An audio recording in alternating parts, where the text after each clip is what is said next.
third-party developers go and figure out new technology and sort of prototype it into the system, and then when it becomes mainstream, then we want to help them out and try to standardize it and make it be more stable and uniform for all the customers. And so this notion of multi-mon came along first, that on a desktop system I could plug in multiple monitors and there was some configuration that would happen. And then with laptops, you had the ability to plug in a projector. And there's a couple different modes, and I'll talk a little bit more about what those modes mean, about whether it's extending the desktop and I get a bigger desktop that spans multiple monitors, or whether it's mirroring the contents of the desktop onto a projector or onto a monitor.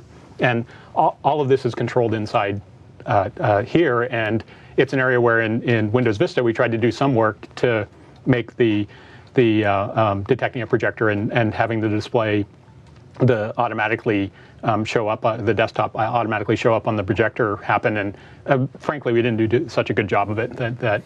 So in Windows 7, tried attempt number 2, put a lot more people on it and spent a lot more time looking at the problem.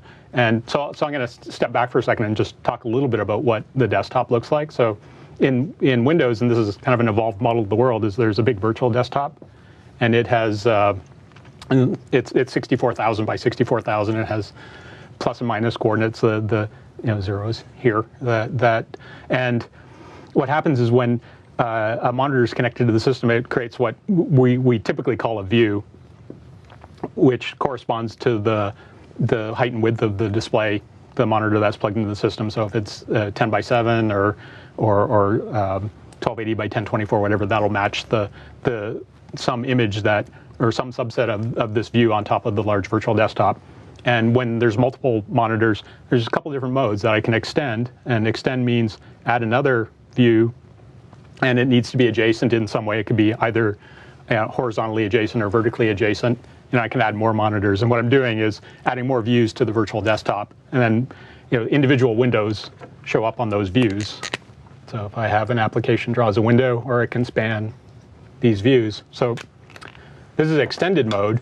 Then there's also a notion of mirrored mode, or what we typically call internally as clone mode. And instead of extending the desktop, so this would go off in the extended desktop mode to one monitor over here, and this would be another monitor over here. Now, if instead we are doing the case of clone, I'll have a view, pardon my bad drawing, and what happens is that rather than extending the desktop, I'll have a monitor over here that gets a copy of the view, and then a projector over here that gets it. And what happens is, we have a complicated chunk of software in the middle that's trying to configure this, and it's kind of got a hard problem because it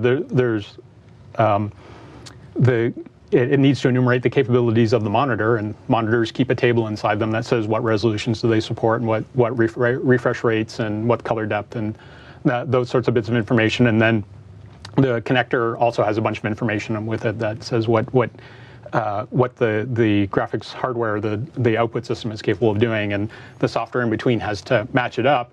And you can imagine that it gets more and more complicated the more connectors and the more monitors are connected into the system, because they're not all independent. That, for example, one might need some amount of bandwidth or some amount of capacity to send through the wires, and they'll trade off against one another. And so the underlying software has this complex job.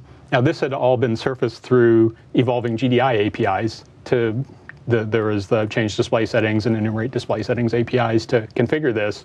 And the richness of the ecosystem in terms of representation had sort of far outstripped the API's ability to represent those things. So we redid those APIs and sort of redid the control panel applications for configuring it to use those new APIs, and did the WinP key to also go and have some sort of built-in detection and settings to go configure this stuff.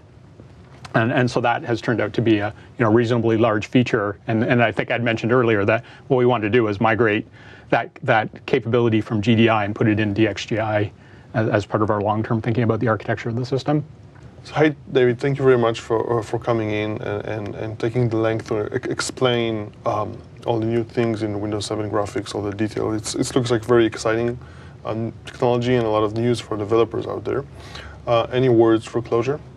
Okay. Well, first, I appreciate the opportunity to explain and try to rationalize the things that we're doing. And I'd kind of like to go over a couple of the big themes that, one, we're continuing to make lots and lots of investments in the graphics architecture and the greater graphics stack to try to improve things.